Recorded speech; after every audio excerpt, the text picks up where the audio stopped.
5, 4, 3, 2, 1. You're live with Neve.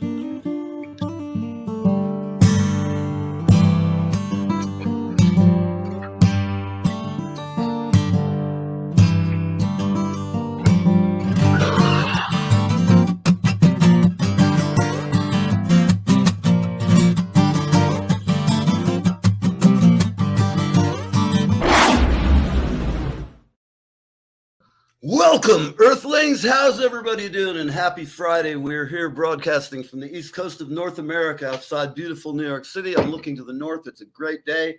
It's a little bit cold, but looks like we're going to get up into the 50s, so life is good here in the Garden State and the city. We have a great show today. I'm here as Art Blakey's ghost. I have my co-host, the lovely Sam Rourke. We have Doug DeJong, the man from Down Under, coming on. We have Mike Hatchet, the roadie of the century, who he should be getting a Grammy, a Life Century Award, man. The guy's seen everybody. He's worked with everybody, and he's here. And we also have a friend of mine who I've known for, now, I graduated in 93, so it's been a long time. And I learned a lot about the music biz, he was one of my teachers at one point. And I guess he's still one of my teachers, but we have the excellent and talented Bruce Marshall, who'll be with us in the next coming up sets. We have a bunch of folks. We got Irish here, so I'm going to bring on our usual folks here and say hello and good morning and what's happening in Detroit. Irish is missing, so it's Sammy. It's me and you, baby. Good morning. How is everybody? What's happening? It is going to be almost 70 degrees in Nashville today. It's supposed to be 68. So I woke up with a tune in my heart this morning. It has been cold down here. So you gonna play something at some point, or what? Are you just cold in general? Yeah, no. So I mean, it's just cold in general. And we're gonna get 70 degrees. I'm about to break the guitar out, get outside today. It's gonna be a good day. Excellent. And Detroit, when he gets back, we have Mr. DeJong. I know he's down in Australia, which, let's think about it, means it's summer, so it's probably hot as balls there. Yeah, that's definitely on my bucket list now that I have enough friends and fans in Australia to go down and do walkabout, eat some fucking piranhas and all that cool stuff. I just want to go to the Australia Zoo. That's my one life goal that involves Australia because I'm obsessed with the Irwin family. I'm not obsessed in a creepy way. Maybe you should start stalking the younger Irwin. No, don't say the S word. They'll think I'm creepy and they'll never invite me. Oh, come on. You're nobody until you've had two or three stalkers. If anyone knows the Irwin family, tell them there's this lovely little girl from Kentucky in Nashville that will come serenade them if they let me clean up koala poop to pet the animals. Oh, yuck. Okay. Well, I think I can get you a better deal. Just let me do the negotiating. I'm willing to do any job. Just putting that out there. Yeah. So our Irish Detroit madman's gone.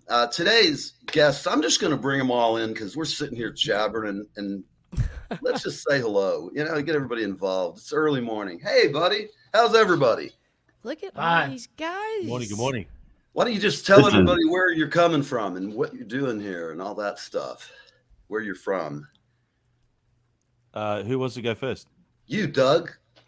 Can you hear me okay? So welcome from Down Under. I just heard there on the intro there about does anyone know the Irwin family? I actually know the Irwin family, actually.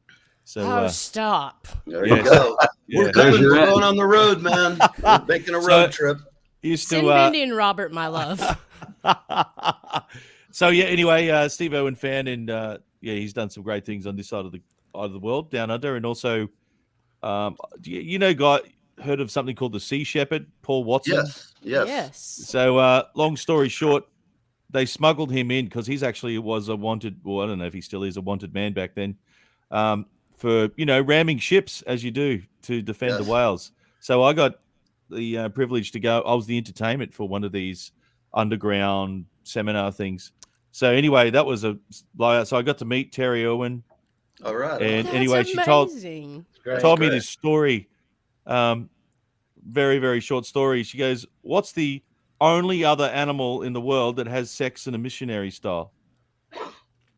Think about it. Think about it. This is not a You joke. got me on that one. I don't know. I guess I don't So run in those in Australia, you know, we have this thing called the echidna or the porcupine. Yes, Yeah. yes. Like, so, It's a little The tiny. echidna. and so I said, "How the hell do you even know that?" And she said, I read she a used to lot. go, she used to go to Steve Irwin and film this stuff. You know, echidna Right. porn is just bizarre. It's in China porn. You know, Yeah, you there's can't always make that something shit new. up. Hey, man, you got to just Wow. roll. People have a variety of entertainment values these days that Stars Wow. isn't giving them. And they have to seek it out. And Right. remember, if it's not torture, if you can buy it in New York. So, you know, Pork we got up it all. porn. Hell, porn, Right. we'll have live porn in New York. They'll be renting a 16-person clusterfuck. First You know? person How much- echidna I got porn. it's strange. I got Marilyn Manson in tonight, and he wants a 16 Mongolian clusterfuck and a camel. Can you accommodate Oh me? my lord! Let me tell Jesus you, man. Christ. What did I sign up for here? Right? You know, working for We Prince go would from have probably animal been the closest thing. conservation to illicit immediately. Yeah, sorry, Sweet. but anyway, but thank you for having me on the show. You know, so. Yeah. Oh my God, it's great. It's You know, great. Doug, I know I remember you have students and stuff, so I'll try to keep this as PG as I can. I am, you know, sometimes I try to contain myself, but just escape. It's the You've already lost it. Neil. I believe me, I'm on my way to a full breakdown, man. It could happen You at any sailed moment. right past that shit. I fold under questioning, you know. So we're all here. Everybody who's watching, there's a tremendous amount of musical wealth in this room, and I have to just say, I've known Bruce for 30 years, and he started playing. He's a little older than I am. Hatchet was doing this shit when I was like, you know, he's out in rock and roll with all these famous people, the people that now we look up to, and they're still selling. Hatch, you know, you're an amazing guy, and I did that spot yesterday really quick because I had some new software, and it made you look like it was like we were doing a big adventure movie for you. And for you guys who came on, I didn't have time. I was going to do a big involved thing, and I just did a test of concept for the ad that I ran. And from now on, that's a good thing for you watching. We'll be doing a lot more of that. We'll be able to stream, you know, we can stream video now, which is something we haven't been able to do. But it's cool, and I'm glad you're here. It's 10:10. Go ahead, Sam. Just ask some questions. See what's on your mind this morning. What would you like to ask these gentlemen? Oh goodness, there is so much talent in the room. I don't even know where to start. Okay, so I actually would like to start with Mike. So Mike, if you would you share with us one of your most memorable memories over the road that you're willing to share? Well, there's a lot of those here, but I've actually been writing a book for over 30 years that's entitled Still Doing Time, Road Tales, which is borrowed from a George Jones song he had once. Because when you get out on the road, it's like doing time. All you see are truck stops, venues, hotels, and buses. And then you repeat the same order. And, you know, you go around life, and you can't have dogs. You can't have parakeets. You know, you're kind of isolated from the rest of the world. So that's where I borrowed that title from. But of all the tours I've been on, the one with Jethro Tull had the most outrageous crew antics ever. And We like those crew antics. if you follow any of the things I post on Facebook, basically that's the whole body of the book that I've been writing. I just put it out in small stories with pictures to go with it. That's awesome. But Yeah. when Tull came over, it was actually the first tour I did with Tasco Sound, which is a company that I went with after I stopped working with Little Feat, which is in June of 1976 while we were in London, due to a personal dispute I had with a member of the group.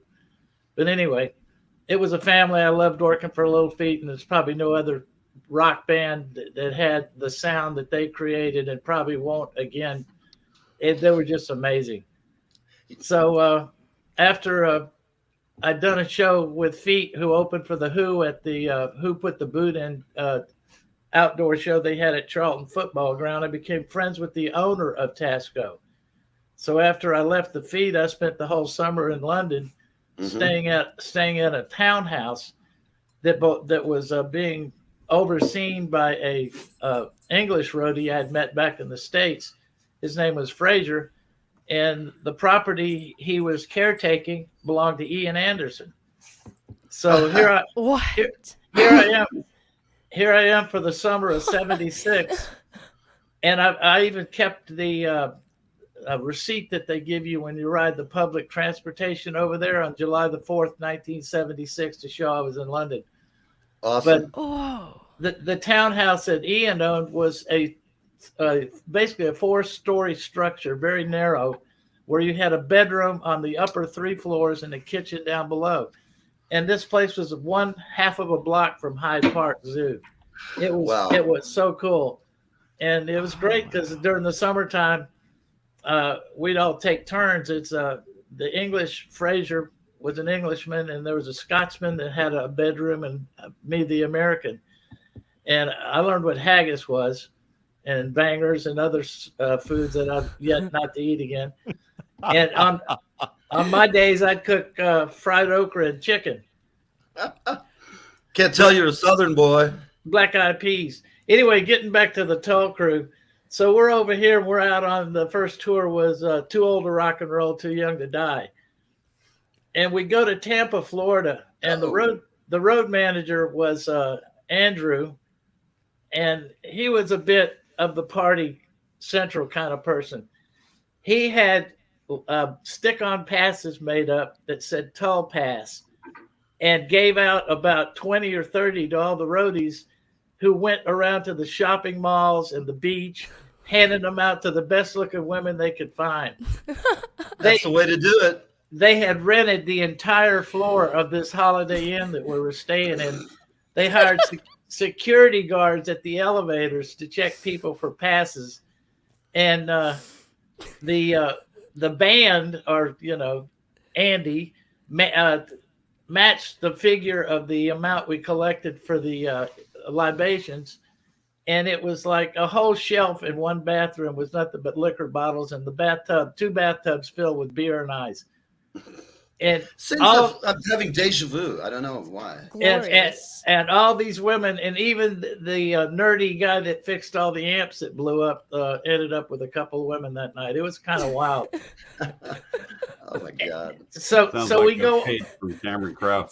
It's like an Oprah episode. You get a girl, and you get a girl. The barnyard. So we go off. We go off when we play Winterland in San Francisco, and Andy had taken out full coverage on all the rental cars. Well, you wouldn't believe it, but there's like a 3 or 4 car bumper car thing going on in the parking garage underneath. And Andy said, I don't care. We got full insurance. I mean, it was unreal. So we go to Chicago now. We're staying at the Lakeside or Lakeshore Holiday Inn right there next to the lake. And we had flown in. These were all fly dates, basically, rental cars, just before tour buses.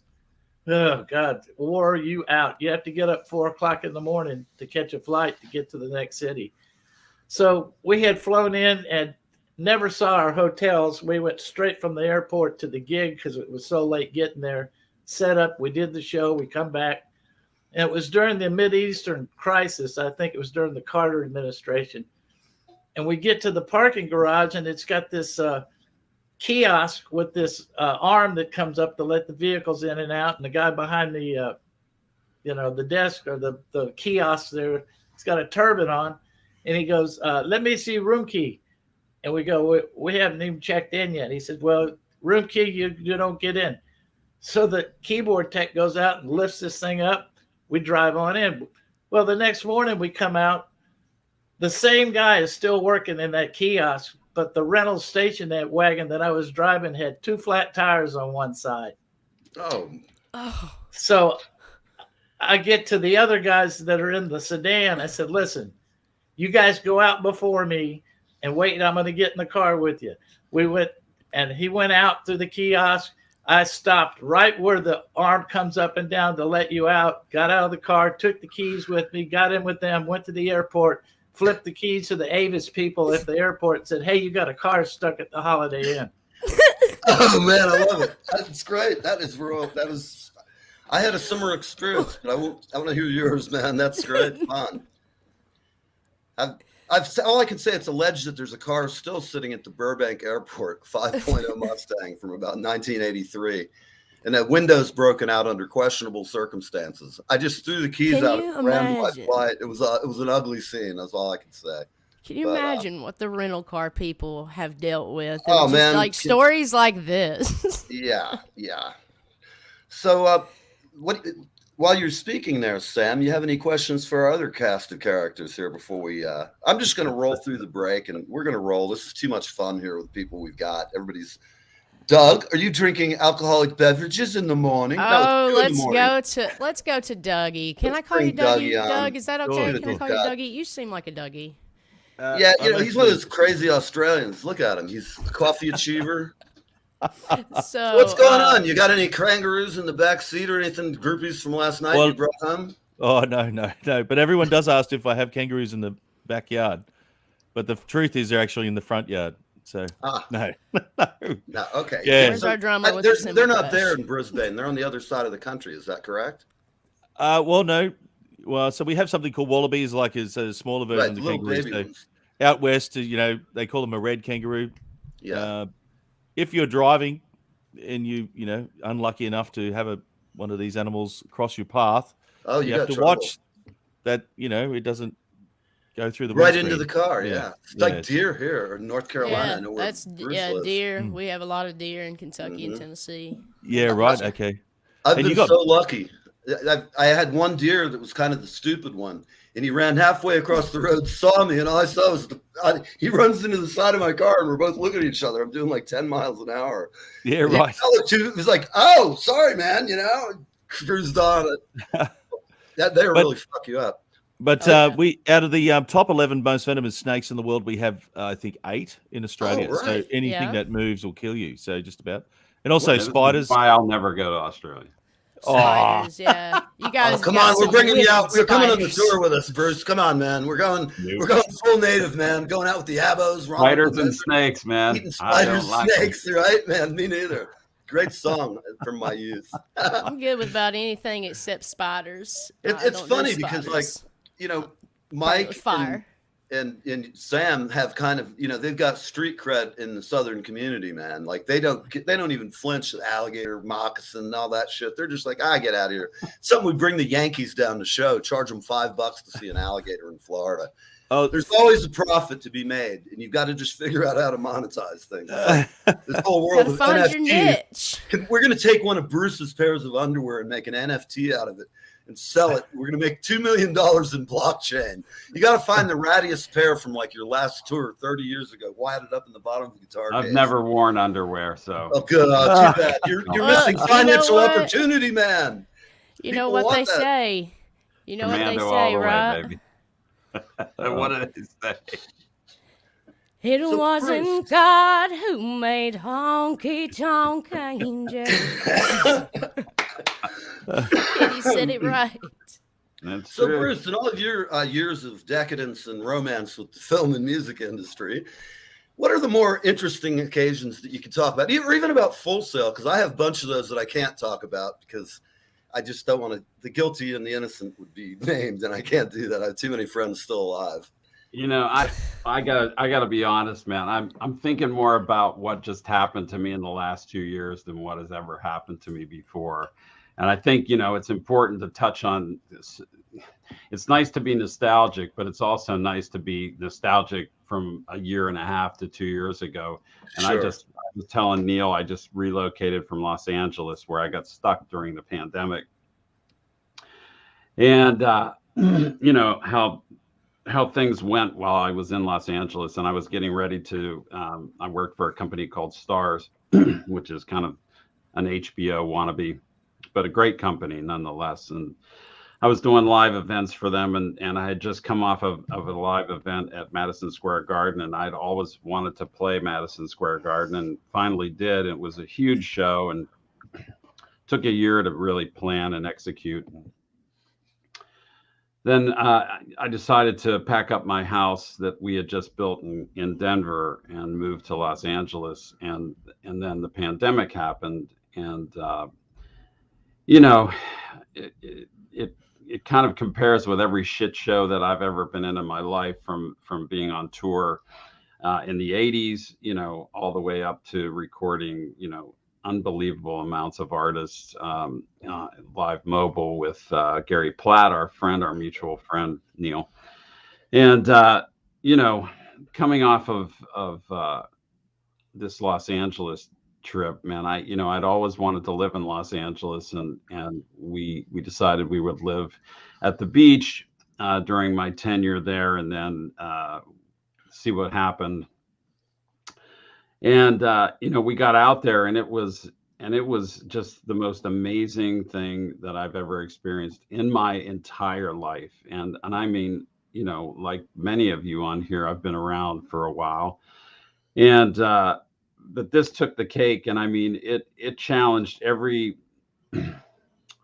moray and just every fiber of my body and my every experience that I've ever had, and it kind of condensed it all into one kind of, I don't even know what to call it, but it was a frightening experience, and it just took everything that I had to try to stay sane, and I'm not really sure that I did. You know, it was an amazing thing, and we got out of there about a half a year ago and decided to just pack it up, and now we're in a little tiny town in Eastern Carolina, kind of on a parallel line to where Sam is.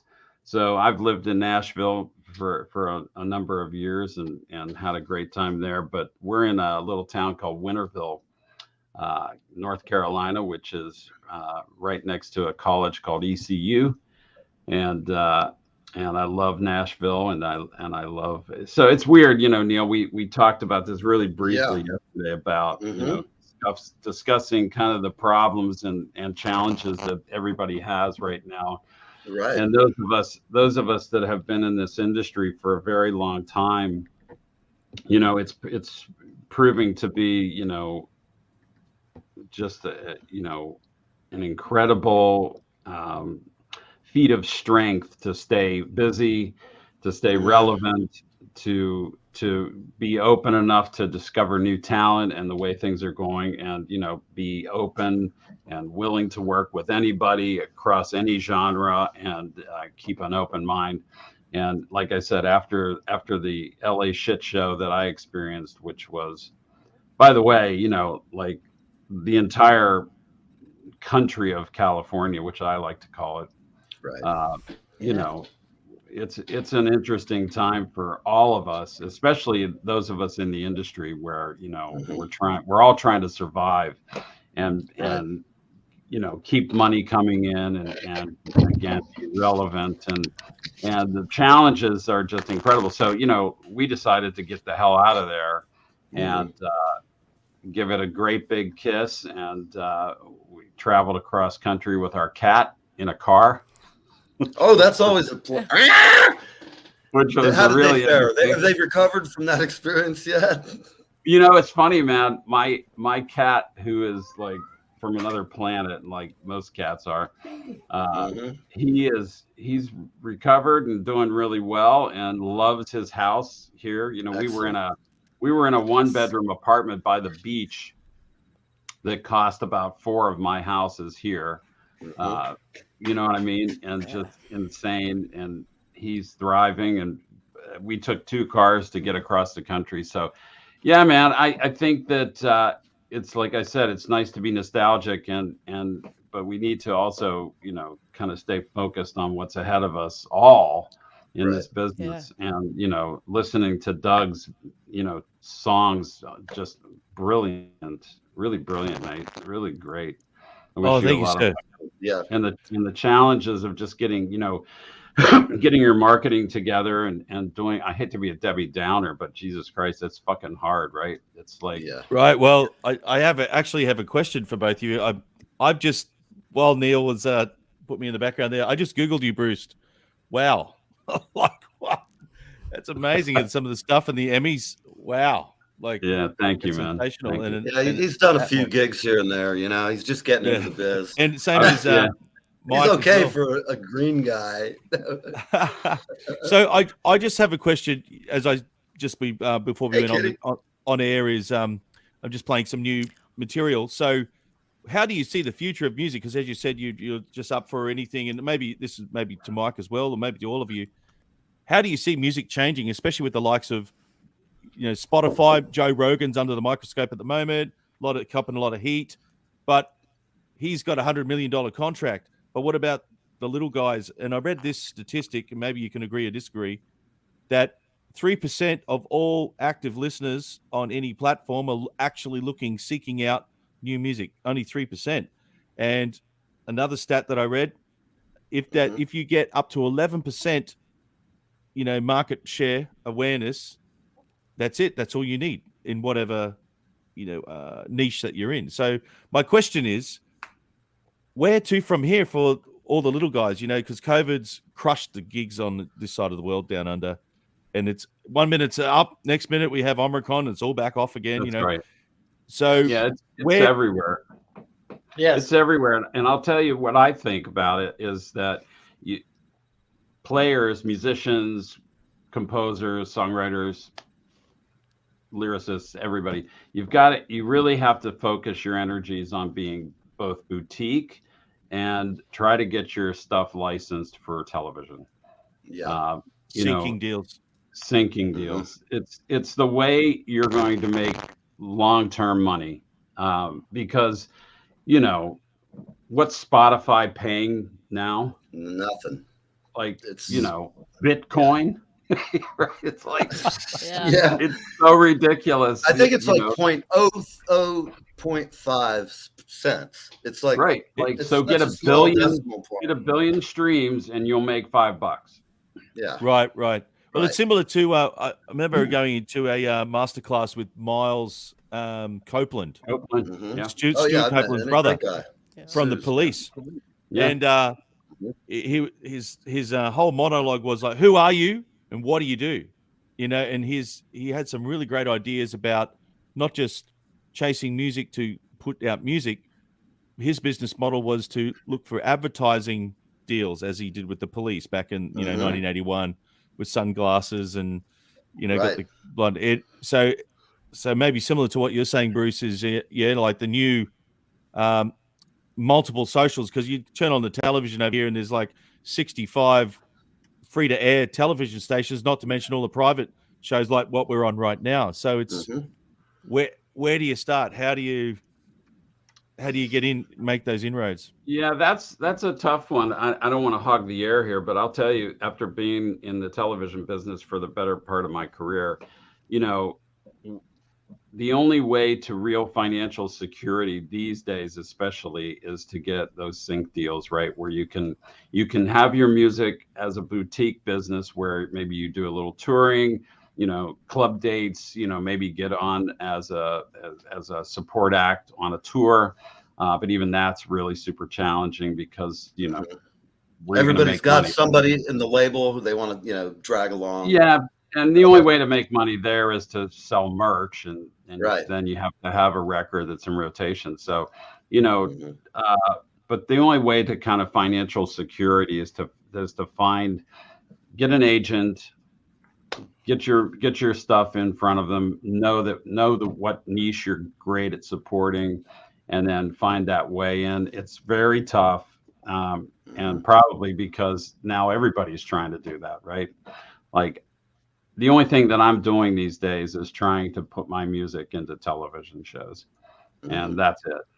And for a business model, my business is mixing for television. So that's my 3.5. That's my 3.5 cents. And I believe Bruce is right about the condition of the way the business runs today, and being as long as I've been around, since like Fred Flintstone used to play banjo. Yeah, right. Back when some of the greatest music that is still great today was recorded, people did it not because of what it did to their pocketbook. They did it because it came from their heart. Well, yes. You look at all musicians who've worked for like It's all about doing the gig and hang with your band and learning new songs. And it's a feeling like I don't know what to do without it. I'd probably die, you know, just don't know anything else to do with myself after 50 years of this shit. But when big business came in and took over the music, it was all about money. And, you know, that personal part really wasn't there. And, you know, I'd give not that much about what's coming out today, you know, especially in the country music form, because I was so fortunate to have worked with George Jones for so many years. It's Don't get me on that soapbox. And Sam, we're neighbors. I live out on Old Hickory Lake, Sam. You need to come out and sing out here. That's sometime. my fishing spot. I'd be happy there you to. go. I lived up fishing in out there. I lived at Percy Priest. Oh, that's where I live. I'm a Is that where Percy you live? Priest. Mm-hmm. Did you survive the flood a couple years ago? I did. You know, we still have boats down in the tree line. I actually got my video director to use it in a music video. It's pretty sick. But yeah, the tornado messed us up. Mike, I'm sure, remembers all of that. But Mike, so you know where the dam is on Old Hickory? Oh, yeah. That's my fishing spot. Down below it? I know that place. All right. It's a small world. spot. You know, everybody, that's one thing I love about talking to musicians around the world. We're all the same kind of, you never have a hard time getting, you know, along with musicians. I very It's rarely always do. a good time. And, you know, unless somebody's just like a real prima donna, and then I just play evil tricks on them because it's the way I am. I'm a drummer. I can get away with it. You know, it's like, if they get too eager with me, I'm like, oh, you want to go out? Come on, we're going to go out. We're going to go running something, you know. You just turn into the ugly American for a few minutes, and then they leave me alone. Well, I was going to ask Neil with your support show. So with the mate in Australia with getting on a support gig. Mm-hmm. Now in the last couple of years, they've actually been put up for auction. So if a big name band, let's say, that's insidious. What's his name? John Petrucci's band, Dream Theater, comes through. They will. It's not just about who they know; it's about who's going to pay top dollar to get. They actually sell the touring spot, or a touring spot, I should say. Yeah. Which just blows my mind. I mean, it makes sense if you're the promoter, you know, sell a spot. But yeah. But anyway. No, look, that's actually a brilliant garbage. Yeah. It's bullshit, but it's brilliant business, right? Right. Yeah. If you have the weight to know that you're going to draw enough crowd from your investment to come over that overhead, yeah, it's absolutely worth it. Like, you know, and this is my spin on your question, Doug, actually, of where music's going. So the majority of the money I spend for my overhead is actually an ad budget, because the maximum amount of people that I can reach is right here through this screen thingy. There are people that are constantly available, and if you study the different algorithms, you can look at how to target different ad groups, and if you can understand your niche and apply that to the demographics that these social media platforms are tracking for you. I keep a spreadsheet weekly. That helped me. That's how, when I go to release, I do a campaign. I just kind of plan it out, and I don't have to pay someone to do that. I'm just cutting the middleman out and doing that shit myself. Right. And her promo, for everybody watching who hasn't seen it, is superb and well done, and it's not amateur at all. It's killer stuff. That is an amazing thing. Just think. Well, I can't take credit for that. Ty King is an amazing videographer. He is just super talented. He's been in the business for a long time, and he's a great guy. He does all my video shit, so I can't take for that. But the logistical end, that's me. What's the name of your band? Sam Roark. I'm just a singer-songwriter. So I'm curious, Sam. I'm curious if I can ask you a question, because I lived in Nashville until 1999 and left and went west after that. And so, but even in the 90s, the challenges of working in Nashville were obvious, right? A lot of LA was starting to move to Nashville at the time, and it became kind of known as Nash Vegas, which it kind of still is, right? Is. Yeah. So for you, like trying to make a living and squeak out a living while maintaining the integrity that you have as a player, as a writer, you know, what are you seeing as the trends in a city like Nashville? So honestly, the one thing I've been really fortunate with is because of COVID, since everything collapsed, I was able to stream from my home studio where I record. One of my now best friends, I got introduced to as a producer when I moved down here a couple years ago. His name's Sean Giovanni. He is incredibly talented. He has a beautiful studio called The Record Shop. He let me live stream from there, so I moved all of my venue shows to his studio. Mike, to answer your question, I used hired pickers because it's just cheaper for me to pay for them when I need them rather than, keep them on hand for everything. I do a lot of just solo acoustic stuff. There is a lot of spots in town here that are doing that pay-to-play bullshit, and if anyone's watching, do not do that. Do it. Find yourself a hospitality company. Yeah. Go get with them, make an appointment, audition for them, find yourself a spot, get yourself a 2, a 6, and a 10 p.m. and go rotate that shit and make your tip money. That's what we've been doing. But honestly, the way that I've really been able to pay my bills and make money has been an online presence. Just staying online.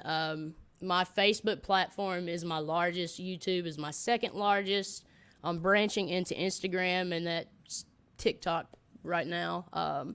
It's so hard to make that transition because it's like made for the dumbest people. I hate to say that, Well, but there's another thing you got to keep in mind too. So there is a different audience for each platform. that's what I'm saying. So a lot of that crowd doesn't want to see old guys. My talking younger all audience along. is going to be TikTok, Instagram, my, 30s to 60s are going to be on the Facebook platform, and YouTube's just kind of like a cover-all, Free-for-all. So, Yeah. and they are all run by different ad teams. Facebook owns Facebook and Instagram. Google runs YouTube, and TikTok has their own ad support. So I just basically will put $10 here, $10 there, and I know how to structure it so they can't milk me for my money. I'm not having to spend a large budget. I spend probably... I'd say about $250 a month on advertising altogether, and it does what I need. So, But do you have a social team, or are you doing all your She's social? it. I SEO everything. So Sean Giovanni, the guy I was talking about, he ended up becoming one of my closest friends and my mentor at the same time. And hi Patrick. Patrick's with an amazing band called Possum Junction. You guys should check him out. He's a beautiful Love vocalist it. and harmonica player. But anyway, we Sweet. toured together. You go to Skin of Hogs. God, that's so Tennessee, isn't it? No, he's in love it. Indiana. That's where all the creepies are. No, I'm just kidding. I love you guys. Hey, listen, we were going to go to a break, but I want to go ahead and I want to show everybody from my iPad what some of Hatchet's film. I'm sorry, I'm drawing a blank. Doesn't happen often. It's a brain fart. At any rate, I'm going to just take a break and show everybody in Radioland some of Mike's stuff, a trailer that I had meant to really do it all, but I just got a new software package, so I just whipped this out in 5 minutes. But I think you'll really get it. We're going to talk to you, Mike. I know this conversation is long-winded, but we're just having a conversation, enjoying it. But folks, these shots were shot in the 70s, in the 80s, and the 60s, and they'll see people. The pictures you're about to see have never been seen except people who know Mike. So here we go. I hope you can see it and hear it. And if anybody out there has a publisher, send them my way. I'm gonna have to zoom in, Neil. Oh, what a skeezy looking. Right there.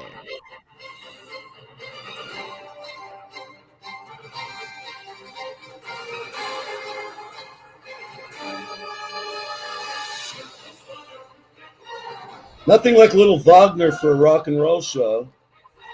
Yes. I was born in the wrong decade. You have to zoom in, Neil. Yes. Elton, Peter Frampton, Oh, The Who. Jesus. That's Dwayne Allman. That's Ricky Travis. Randy Travis. Randy. Travis. There you go. Oh, B.B. King. Wow. Emerson, Lake and Palmer. Love Bonnie him. Raitt. Look at her. oh, Bonnie Raitt. Oh man, I don't anything. know. I don't Yeah. know, man. I think if he would have worked with anybody, of name, Mm-hmm. Yeah, like the guy just hanging. That's my attempt at a joke. Sorry.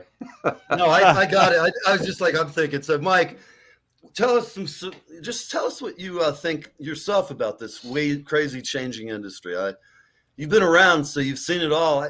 Tell me if I'm wrong, but I think today the do-it-yourself ethos that bands in the 60s and 70s has, artists like Sam, and when I put a record out, like we're out here, we do it. We do all the legwork ourselves. It's very much like in the 50s where the promoters go out, and it's such a different world, to have the A&R guys. And it's just so weird. The A&R guys who, in my opinion, fucked up radio at different times, depending on the years we're talking. There's some periods of really great creativity. And then there's some periods that were just kind of lame, and it was all shock jocks like the 90s in rock and roll. The trend, and like Howard Stern came along, but there's a do-it-yourself thing that is coming back. I see it with a lot of the young bands I run into who come through the studio and things. What's your opinion? What's your take on it? It used to take an industry to create a record. Mm-hmm. Now, somebody with a laptop and a good microphone, right. That's it. And like Sam said, you have to promote no matter what your product is. Yes. And, what you put into it is not going to go anywhere if nobody hears it. Yeah, definitely. And it's the way it is today. There is not what we used to think of as a record company back then. Right. You would go out on this really nice bus. You'd have a really great sound and lighting system going out with you. And you're thinking the whole time, well, this is great. Well, it was coming out of your royalties, and it ended up when the tour is over, you're owing the record company. They repossess your bus, Right. and you become an alcoholic, and you're playing, down at the local. It worked for me. I tell you. About ruined me. Listen, I'm saying it with a little levity because all I can say, if anybody out there has ever quit drinking, I respect you and I know how difficult it can be. I'm 3 years sober, and believe me, I'm God's own drunk. The only reason he keeps me around is he thinks I'm kind of amusing when I'm not sober now. I thought when I was a drunk, I would lose any sense of humor I had, any playing ability. You go through some weird shit when you're detoxing, man. Your brain fucks you up, Amen. But boy, it feels so great. And I feel like most of the time, if you can get off it, you just feel so great. I mean, the difference, I have so much energy, and I don't know, I remember things I do. It's all helpful. So maybe for Mike, with your little intro video there, amazing. So I'm glad to cross paths with you, sir. You would have actually played through every kind of medium of product. So that is vinyl, through to cassette tape, through to CDs, tracks. Through to now everything. There's no physical medium. It's all on the freaking phone, so how did that happen? Like, I am forever an analog dinosaur. rock and roll. My house behind me here, move out of the way, is a studio. Awesome. That's a 1965 set of Black Oyster Pearl Ludwig Ringo Starr drums. Very nice. Wow. And all the other gear in the back is that as well. The console here used to be on the road with George Jones. It's a Yamaha PM4000 52 inch. Oh gosh, I've done them forever. In fact, Bruce. What year did your wife leave you? Yeah. No, my ex passed away a couple of years ago, but that's okay. Sorry. Of course, that's my shitty joke. I'm sorry. It's man. no problem. Oh God, Mike, listen, I'm bringing you down to Nashville with me, Bruce. You're gonna have to go fishing with me and Mike. I'm ready. I'm ready, man. I've got great neighbors. This one lady owns 3 properties on my street. Her name's Dolly. I still want to come over and say hello to Dolly. I'm going to go over there and be peering in the windows and shit. Hey, Dolly, I want to get your autograph. If you get a chance, I actually did. So I had my videographer. We did a project. I got the cover license for Jolene. We put it out, and it's about to hit 300,000 views. I reworked it, and that is badass. In the video, we actually put an end to Jolene. She will not be Jolene no more. So she ends up in Percy Priest Lake. If anybody hasn't seen this video, just private message me. I'll send you a link. That's how I met Sam, as I saw her video. I immediately started conniving on how I could work with her. It's like, what if she's got going on? Since I was about 3 years old. Her, Kitty Wells, and Loretta Lynn are my 3 favorite women that have ever sung music, period. So you have a powerful voice. You have power. I could, Oh, you got to hear her sing, man. I mean, well, I heard a little bit of it. Okay, good. Because she's got you, man. You need to come out. You need to come out Saturday afternoon when we do our little jam at the barbecue joint at Percy Priest Lake. Absolutely. Shit, I'll fly in It's called. I'm coming down. I'm fucking getting on the New York. I'll be there in an hour. I can see it about 3 hours. I need more than an hour to get there. Though, Nashville. The place is called Papa Turney's Barbecue, and it's right there at Nashville Shores Marina. Yep. I love that place. And every Saturday, we have people from Australia. We have people from England, all over the globe that come. We're all meeting up. Get on the plane there, What time on Saturdays do you guys get together? 5 p.m. Oh, Awesome. okay. And it's a full back line. It's got drums, a Hammond organ, B3. It's fully. God damn, man. And I run sound. I run sound there. I do it for like over 2 years and never charge them to do it. It's just something I do to stay alive, if you know what I mean. Oh, well, yeah. That's epic. Yeah. I'll bring the get fiddle and come out for sure. That sounds like a great time. I'd love to hear you sing. Heck Is there still a thank you. tipping situation over there for the covers bands? Because here in Australia, where I live in Brisbane on the East Coast, is like the New York side of Australia. When we do a cover show, we play for 4 hours and we do 4 sets, and it's a fixed rate depending on what kind of show. So at the moment over here is all the rages tribute shows because of the generation of people liking Queen, and there's an ABBA show and a good way to make cash as a musician for sure. And also all the pubs and stuff is few and far between. We have something called RSLs. I'm not sure what they're called in America. They're called Return Servicemen League. So it's for ex-servicemen basically. But it was right. See, here they call it the USO. USO. That's it. All right. Well, it's great tours to get on, by the way. Right. Well, because they're all independent and run by committees. There's no price fixing. If you've got an act and you can sell it, you can make $5,000 or $20,000, whatever you got. But my question is about the covers scene. We don't have a tipping system over here, because when I went to America, I just didn't understand it. I just never been exposed to it. So my question is, we do like 4 hours fixed. That's but a friend of mine, he plays for the Chris Young band in America, in Nashville, and I remember when he moved. That plays with him too. The keyboard player's my buddy. All right, you probably know big, tall Steve Sills. He's the bass player. Yeah. From Australia. He's a mate of mine, so please tell him Doug said hello. And he always said to me, Nashville was a 7-year town. If you don't make it in 7 years, you got to leave. Right. And anyway, he finally got on an amazing tour.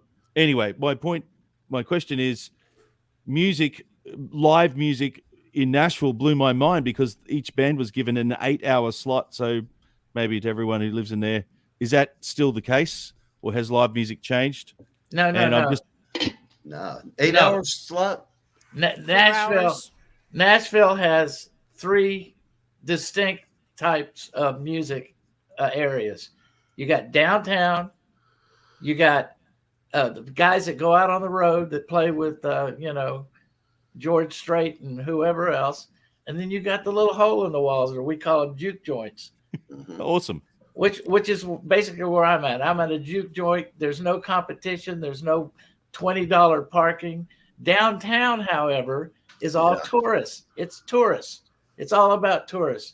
You do a 2-hour slot maybe at this one place, then you go up the street and you go another 2 hours here. Some of those guys make up to $1,000 in tips at these bigger venues that were opened by the country artists there. Yeah. Right. So before they closed Rock Bottom, that was, well, after COVID, I went back to play Broadway some. That was one of my most recent outings was Rock Bottom. And the tipping scene is very much still alive down there. We're the bridesmaid capital of the world, too. And there's just something special that happens when a group of ladies get slammered together. And They meet drummers. They meet And drummers. they pedal around on those fucking bars. Yeah, so like you know, Mike's saying you got Honky Tonk Central. That's a great spot that I've played. Good tip money. Tin Roof, that one's good. Margaritaville, that one's good. But like I said, they have hospitality companies that hire. So if you work for one, you can't play anywhere else. So Oh. Yeah, they Yes. don't want you playing across the street next week. right, so if you're- Contractual. yeah. Yeah. Yes, exactly. Yeah. So like Wow. if you work for Tin Roof, then if you work for Tootsie's, then you can only play at like Tootsie's, Honky Tonk Central, and there's one other, Rippy's on the Rooftop. So like for example, you have to only play in those triangles. But what they will do is they will give you, like Mike's saying, like a 6 p.m., an 8 p.m., or a 10 p.m. And then some clubs, like for example, Honky Tonk Central, they'll do a 4-hour block. So it's from 10 to 2, and that's where, you know, tip money is just flowing at that point because they are really slammered by And that they're getting point. drunk, yeah. They're Oh, yeah. drunk. So, yeah, tipping in America is a beautiful thing. I forgot yeah. that in most of Europe and across the pond, they don't tip. So, No. yeah, it's a different No. concept. It's funny because over in Europe, only the Americans tip. Like, you know, Yeah. if you're in a gig, they come up to you just to hear an English language if they're particularly culturally like wandering around. Do you speak English? Well, I have a lot of friends Yep. that actually live across the pond, and they asked me, you know, about that. Usually, especially if it's their first time coming to visit, they're like, "So, how much do I tip? And do I tip everybody?" And I'm like, "No. It's not like that. It's more of a system of like appreciation. You're not required to do it, but it's appreciated if you do it." And if they're real good, they're worth tipping because everybody's got to make a Definitely, yeah. living. I always tip. It's like the first scene in Reservoir Dogs. What do you People mean watching you at don't home, make though, that? that the only exclusion is waitresses. Tip your damn waitresses. Damn they right, take man. care of you. Take care of them. Single women, and they're out there. They got kids. They got to work, man. Get That's hooked up right. with some scabby ass, you know, low life, and it's hard life out there for people. So all you enough viewers about all this watching, misery. tip your How waitress. about we get Doug to shred some guitar? I mean, Please, we got pretty please. Doug, shred, man. shred it up, man. For everybody watching, Doug I don't DeJong. have my. Oh, sorry. You go. Oh, he's the man, the myth, and the legend. And I promise you, if you're a guitar player, if you don't pick up a lick or two here, well, you're just not listening or working or just not happening. Well, So- I don't have my my naked tracks of my new record, but I've just got some backing. I'll just do some, you know. All right. Well, here are our gymnastics for a people little bit. from Australia, Doug DeJong. Okay, cool, man. I'll let me stand up there. Yes, indeed. Here we go. And that's it. Good night. Thank you very much. Live from Brisbane. Yeah, live from Brisbane. Here, let me. He's got a bucket of snakes. If you go and try and steal his guitar, you're in trouble. Can you hear me all right? Yeah, man.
Down under. Oh my God.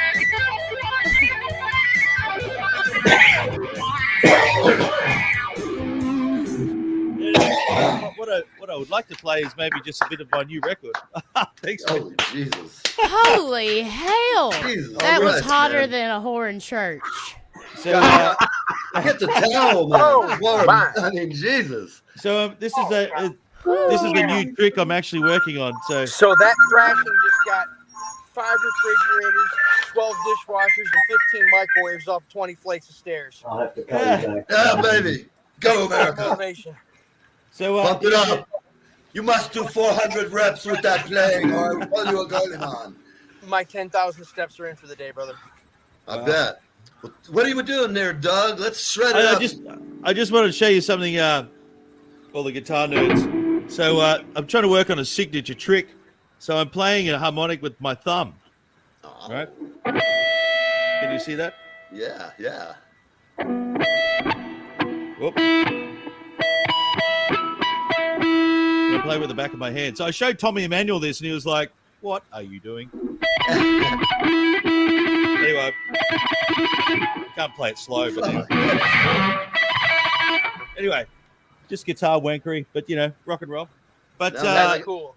I need you I to might record just- some It's crazy. stunt guitar on something. That's yeah, very I nice. do that. I've played on a couple of records in Hawaii, and I've actually played on a lot of people's stuff that Right? they just connect when I just go and send it out. But is that cool if I just play the first 20 seconds of my new record? Absolutely. Yeah. You play the whole Yeah. first album, man. Yeah. We'll stick around. No, I don't want to bore you. So this next track was actually written due to COVID, and there was a producer in Sydney, Australia. You've probably seen the Opera House and the big coat hanger in Sydney. Mm-hmm. So from my live streaming, so my story is with COVID. Started a live streaming thing called Shred in the Shed. So here's my shed, and it's been shredding away, and had a connection with the producer. And this is the outcome. The first track's called Lounge Intuition. So it's about coming home and overthinking stuff. And I just play the beginning of it.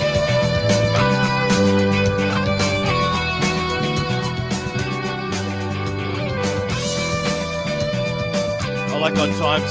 Goes from 7 into 5.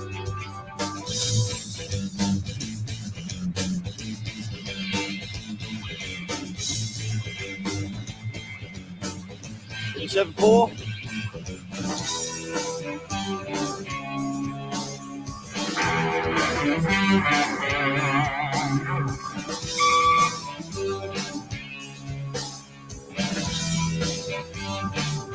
And I'll just fast forward to the big, epic guitar solo bit. So here we go.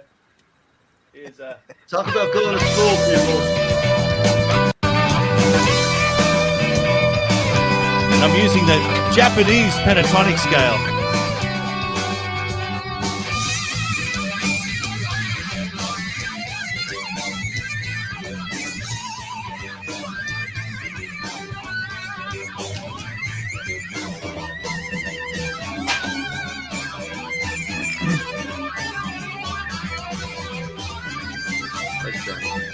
Double-handed stuff.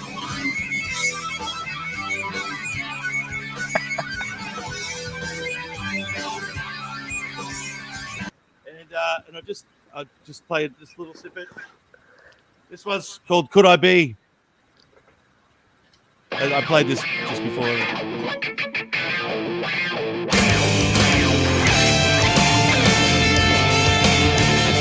Like, Oh, I love that. That's fucking Yeah. sweet.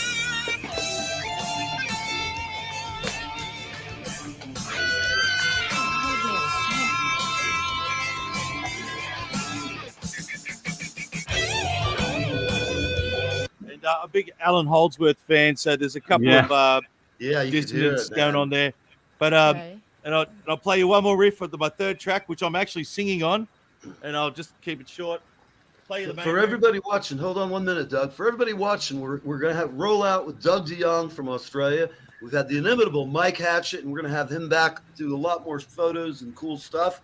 We got Bruce C. Marshall, the man behind the curtain at a company we won't talk about. He can't be named, literally. And I'm Neve, or Live with Neve, or whatever Kevin Sorbo calls me, Neve. So, bye, and Kevin, if you're out there, it's Neve today. Okay, so take it up. We're out of here. Just going out with Doug DeJong, everybody. Nice meeting you all. Shred it up. Okay, cool, man. Cool. I'll, It's awesome to meet you're you on guys. the way out, brother. If you want to hang around, we'll be in the backstage afterwards. We'll be backstage lurking. Okay. sweet, man. There's some more shred. Some funk. Oh, nice. Oh, yeah.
All right, everybody. We'll see you next time. You've been on Live with Neve. Epic. From Australia, the man, the myth, the legend, Doug DeJong. Thank you, sir. Thank you very much.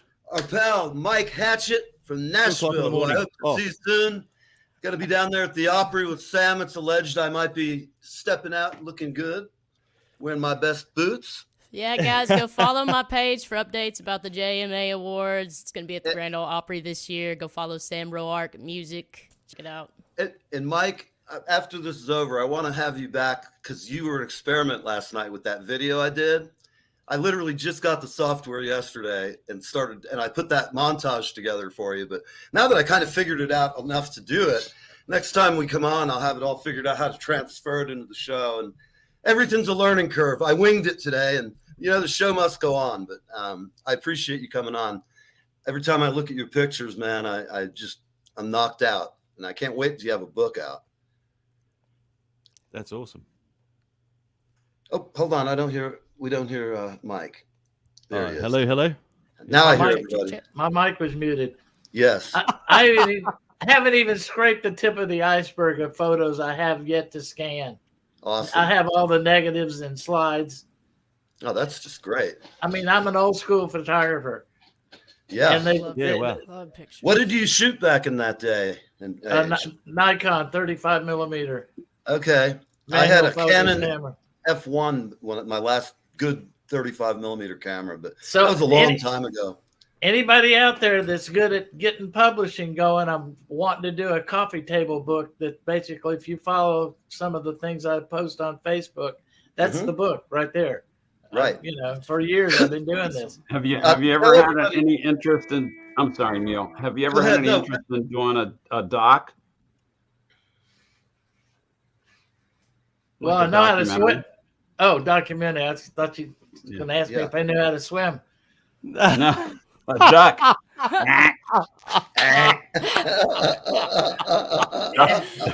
Because in this business, you either sink or swim. Oh, No, I think you should do a documentary. I think it'd be. I'd fucking buy it. Extraordinary. I'd Well, watch that- it Yeah. and buy it. I want to go back to a life that we no longer do because everybody's so fast and it's all in this little thing you carry around in your pocket. To have a coffee table book. Yeah. I'd buy that too. yeah. I tell you what, man, I'm going to say some advice to you, man. If Bruce wants to talk to him about doing a documentary, because you've got the stuff to do it. And I'll tell you, there's nobody better on the planet than him to build it and make something really. I'd love to talk to you about. I mean, because you've got rock and roll you've got decades of stuff to talk about. This isn't just some sit down and as far as your slides, I mean, between us, this is all family kind of shit. We help you out, man. I'll get you I'll pay somebody to go to Kinko's, scan everything, or whatever we have to do to make it easy on you. Because a friend of mine just published a book, and it's his name is George Gurl. He works for Warren Zevon. And he's done 3 or 4 now of photo books like you've done. So there's expertise if you decide you want to do it. But for a video, he'll make something that'll be like Ken Burns, man, about rock and roll. In fact, Bruce, if you need any help with this, I'll do anything from, be a love slave at the studio to.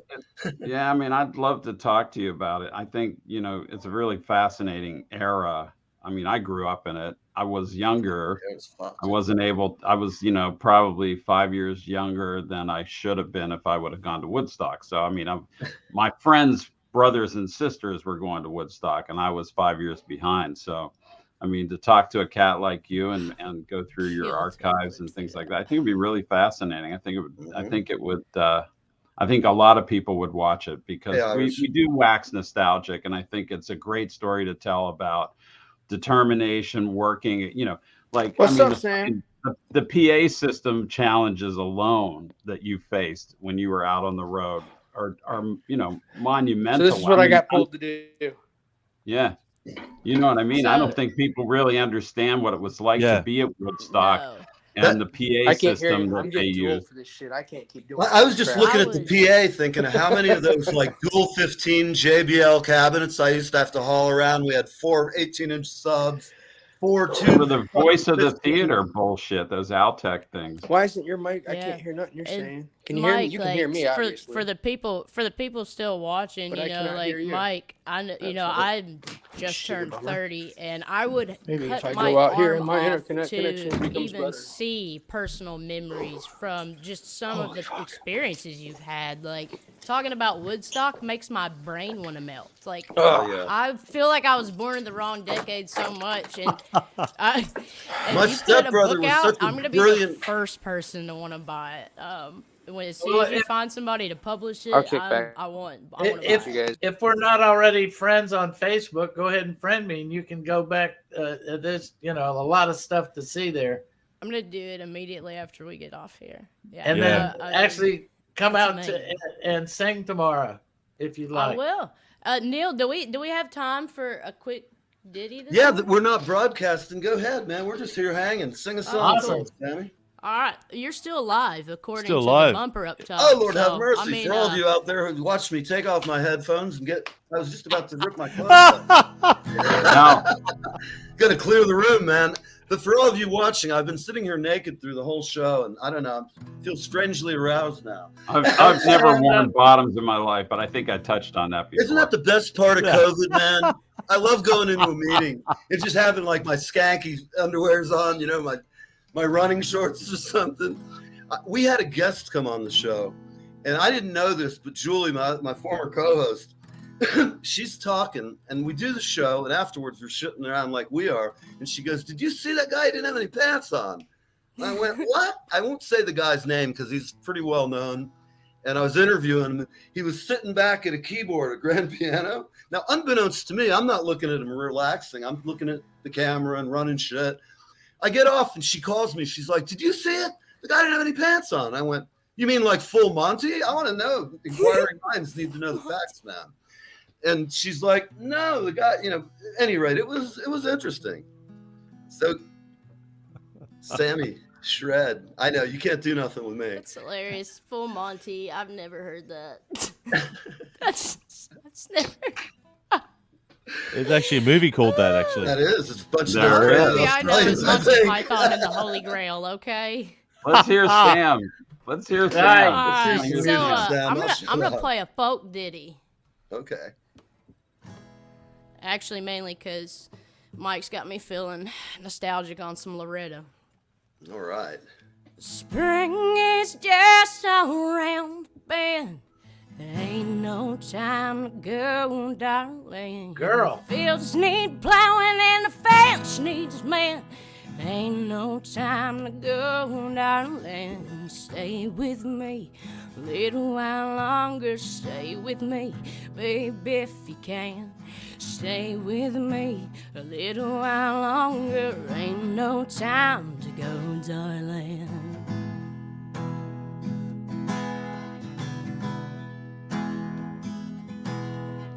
Children need your guiding hand. Ain't no time to go, darling. Your son's too young to be a man. Ain't no time to go, darling. Stay with me, baby, a little bit longer. Stay with me if you can. Stay with me a little bit longer. Ain't no time to go, darling.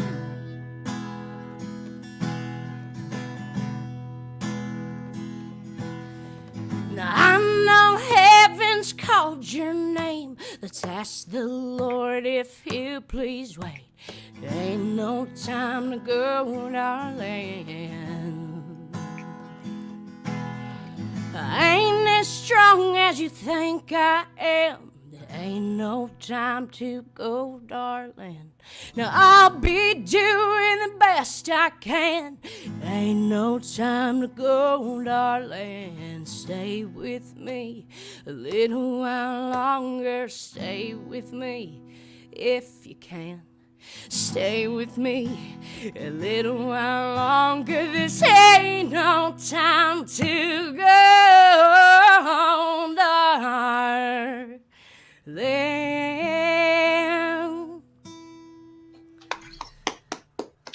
Nice. Ditty this morning. Nice. Well, way Good to voice. start the day, Sam. Great job. Great job.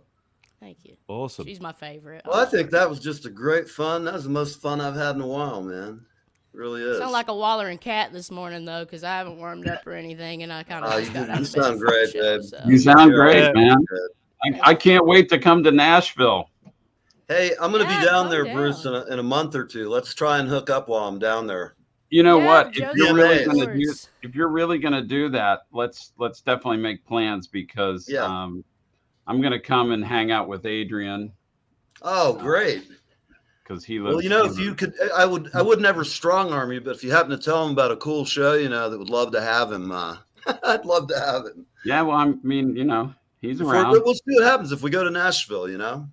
Absolutely. I should also say to Neve, I actually run a show very similar to this, so I'd love to have anyone on who's keen as well, just talk and shop. Yeah. Very With cool. someone on the other side of the world. So yeah. I'll look, I got all kinds of folks I could send you, man. You know, Yeah. so, Awesome. you know, likewise, you, if you're in Australia, find somebody that you like, send them my way. I've got a Yes. pretty good number of fans from there. Yep. look at Are we still on live? Oh yeah, Yes. let's go off the air here and just hang out and talk. For all you Peace guys out, watching, everybody. that's what we do. Yeah, let's hang out for a minute. When we think we're off camera, we talk about you guys and the world, and we're gonna get out of here. So here you are, you're live with Neve. I'm alive. Neve or Neve. It's Put your love with alive. him. It's Neve.